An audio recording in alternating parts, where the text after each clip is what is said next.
Lay me down on the sacred ground, keep me from the cold,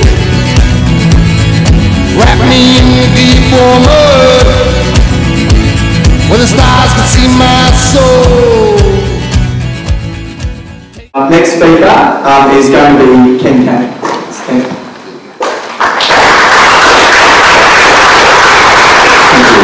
you, mate. Look, constitutional recognition has been spoken about since about 1928. It's nothing new. It's something governments have been bandying around for years and years and years and years. This time around, it's been up and spoken about for about 7 years. We've had 7 years of talk on constitutional recognition. I've yet to hear a statement on constitutional recognition. How on earth can I vote on something that I don't know exists? How on earth can I vote on something where we can't get past the word constitutional recognition? I said today, or Monday, outside Parliament House, they haven't even got to the word constitutional recognition is. And we can't get past that. There's a few points that I want to bring up here. That there's a lot of abnormalities about this whole process. If you look at the constitutional recognition debate, there have been millions and millions of dollars poured into it. Last weekend I'm watching the football, subliminal messages, the big R all over the ovals. It goes into your head. Recognition. Non-Aboriginal people watching, they see Aboriginal footballers who we all know the best of the NRL. I'm not being biased with that. The big R there. This is a message. This is a positive message in a game that people love. So we've got money sunk into constitutional recognition. Where's the money sunk into the people who are opposed to it? We did send a message to Abbott to give us monies to take around the communities. And we're talking about whether we will have wording, or how the word will be, or whether we will have constitutional recognition. At this point on, we've had an expert panel selected by the government. We've had people go over the Kirribilli selected by the government. We had Abbott the other night say we will not be taking this debate to the communities because the Constitution belongs to all Australians. Well, excuse me, Mr. Abbott, and I don't think you deserve that title, but excuse me anyway. The recognition debate is about us. It affects us. It does not affect other people. It affects us. The one thing that's happening with this whole debate is that every issue we're dealing with in this country today, and I will challenge anybody from the pro-recognition group to tell me that Tony Abbott is a good Prime Minister for Aboriginal people. I will challenge anybody to tell me what he has done except remove people off lands. Under his tenureship, our children are being stolen at a much higher rate. There's all sorts of things going on. This is a diversion. Yeah. And this is what makes me a little bit cranky. We're getting down, we have these talks with expert panels, we have these talks over Kirribilli, and I mentioned to Sean before that this is how the narrative runs. And I saw the photos in the media. The narrative runs. Black dollars, Tony Abbott, recognition, we all live happily ever after. That's how the narrative runs. He is using this, and he's using the people who are pro-recognition as a mechanism to take the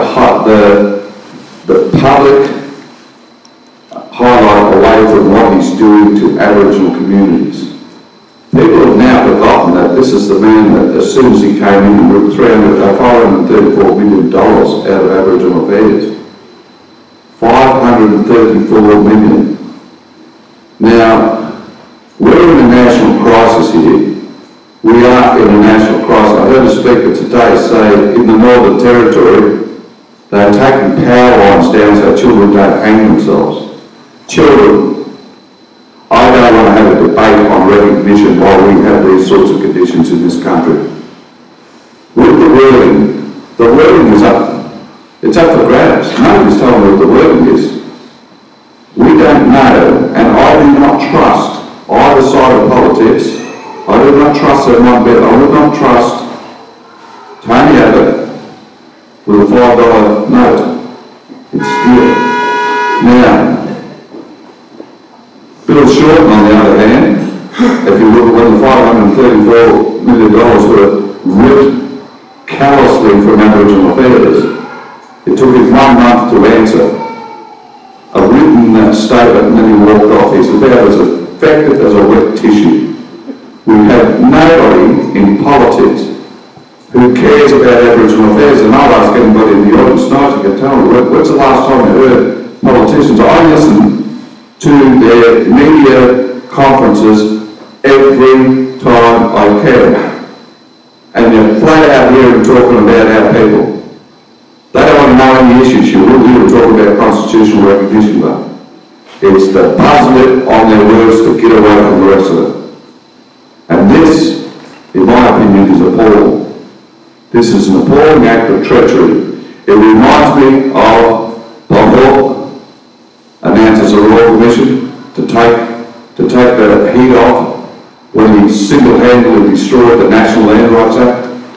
It reminds me of Paul Keating giving that famous speech in Redfern Park while he had the top 3 QCs sitting down in Canberra, meeting to decide how not to have a Mabo-like decision on mainland Australia. This is what these politicians do. Now, I am not going to trust the wording of this recognition debate in these people's hands. I cannot see for the life of me how we will gain anything out of it. You've got to put yourself in the coloniser's shoes. And Snedden, what's his name? Sure, Snedden is legal. They're all the same anyway. Yeah, he's gone. Yeah, well, you know, so's Tony up here. But anyway, back to the issue is that they are part of an ongoing colonising process. Put yourself in their shoes. They're part of the mechanism that stole the land of our people. They're part of the mechanism that are removing people off land so miners can go and make millions and millions and millions of dollars. Do you think, in your wildest dreams, that they're going to make statements that will give us rights? I'll tell you what, if anything, I'll predict this. I'll predict it straight out from experience, from long experience. They will write in a recognition policy that will assimilate us into society and rob us of any rights we have. That will be their agenda, and you can pick it now because they're not talking about the real issues, they're only talking about that. Have you heard any of the politicians say, if you're black, you're 54 times more likely to be arrested in Western Australia than you are if you're white? Have you heard them say that? No. Have you heard the media? The media is just as culpable here. When's the last time you heard the media saw the media put on the front page of death in custody? Can anybody remember? No. When's the last time they advertised recognition? It's all through the newspapers. Where is the balance here? Where there's no balance, you must be highly suspicious. You must be highly suspicious. Because if you're not, you will be fooled. Why then is the debate not being taken to communities that we want? We ask for the same amount of money to go around to remote communities to take the debate to them and let them talk about it. Now, if people do why can't those people have a say in what's in the record, what's written in the recognition? Why is it the selected people that always have the say? There's Aboriginal people here tonight. Can anybody put their hand up and say you've been invited to have a say in constitutional recognition and in what goes into policy? Have you been on an expert panel? No. Because you're not known to the government. And that's about it. And people like myself will never get involved because I'm known to be a little bit displeased with the government, to put it mildly. So what I'm saying, just sum it up there, is this is a debate that's been going on since the 20s. We know that. Nothing's been done. 7 years, what have we produced? Nothing. Nothing. Why are we even having this debate at the moment? Why? question that there's pretty well close to $1 billion that's gone into advertising of constitutional recognition. Quite funny, $500 million were taken out of Aboriginal affairs. What is that all about?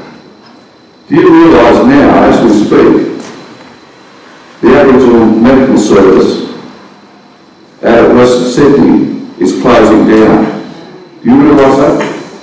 Lack of funds, no funding. We can put money into recognition that we don't know. The Custody Notification Service in New South Wales that saved lives is going to be defunded. We can defund something that saves lives, but we fund something we know nothing about. Nothing. Thank you.